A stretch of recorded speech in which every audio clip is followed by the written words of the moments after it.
আসসালামু আলাইকুম গাইস, সবাইকে স্বাগত জানাচ্ছি নতুন আরেকটি ভিডিওতে। তো আজকে আমি ঘেরের মধ্যে একটা কোনায় আছি। এইখানে হচ্ছে দেখেন প্রচুর পুঁইশাক হয়েছে। এই পুঁইশাক হচ্ছে আপনাদের এর আগে মনে হয় দেখানো হয়নি। তো আজকে হচ্ছে রান্না করার জন্য ভাই বলতেছে যে ভাই একটু পুঁইশাক কাটবো, রান্না করব। আমিও রাত্রে বলছি যে আপুকে যে হচ্ছে আপু হচ্ছে পুঁইশাক দিয়ে কলার ডাল দিয়ে খাবো। তো ভাই এখন বলছে যে চলেন ভাই কাটে নিয়ে আসি। তো চলে আসছি, দেখেন। হ্যাঁ, ডাটা কাটা যাক ভাই, একেবারে কচি কচি ডাটা কেটে নিয়ে যাব, কলার ডাল দিয়ে রান্না করব মাসকলাইয়ের। দেখেন মনে হচ্ছে যে মানে ছোট ছোট, কিন্তু গাছ কিন্তু অনেক লম্বা লম্বা গাছ, দেখছেন অনেক বড়। এই পুঁই ডাটাটা যখন আমি এখানে আসি তখন কিন্তু মানে ছোট ছোট ছোট বের হয়েছিল মাত্র, এখন কিন্তু অনেক বড় হয়ে গেছে গাছগুলো, আর অনেক ঘন হয়ে গেছে। তো আমরা এখানে মনে করছি একটা বান দিব, দিয়ে এই ডাটাগুলো হচ্ছে বানে তুলে দিব।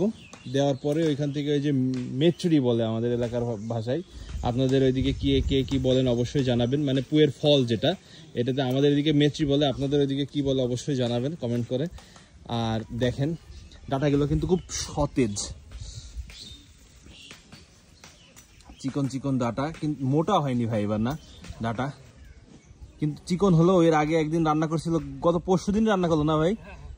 এই ডাটা কিন্তু খাইতে খুব মজা ছিল, হ্যাঁ নরম, মানে মুখের মধ্যে মিলে যায় একেবারে, এত সুন্দর হয়। তো বললাম যে এই ডাটা দিয়ে হচ্ছে এখন একটু রান্না করতে, মানে মাসকলাইয়ের ডাল রান্না করতে।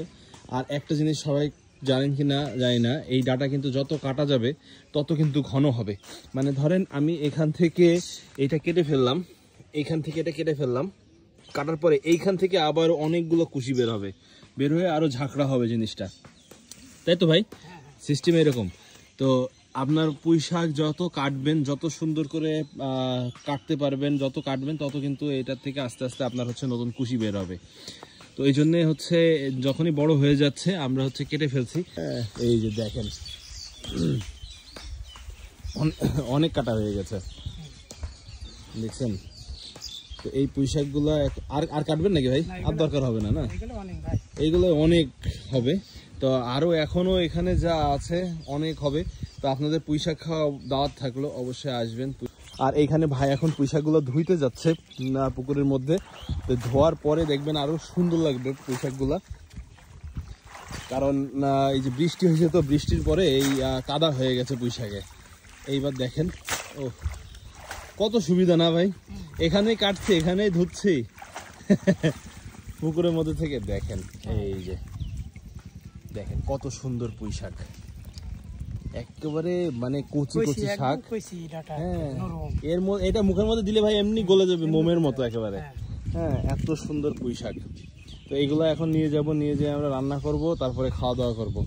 তো আজকে আমাদের এই পুঁইশাকের ভিডিওটা আপনাদের কেমন লাগলো অবশ্যই কমেন্ট করে জানাবেন। ভালো লাগলে লাইক এবং শেয়ার করে দিবেন। আজকের মতো বিদায় নিচ্ছি, আল্লাহ হাফেজ, বাই বাই।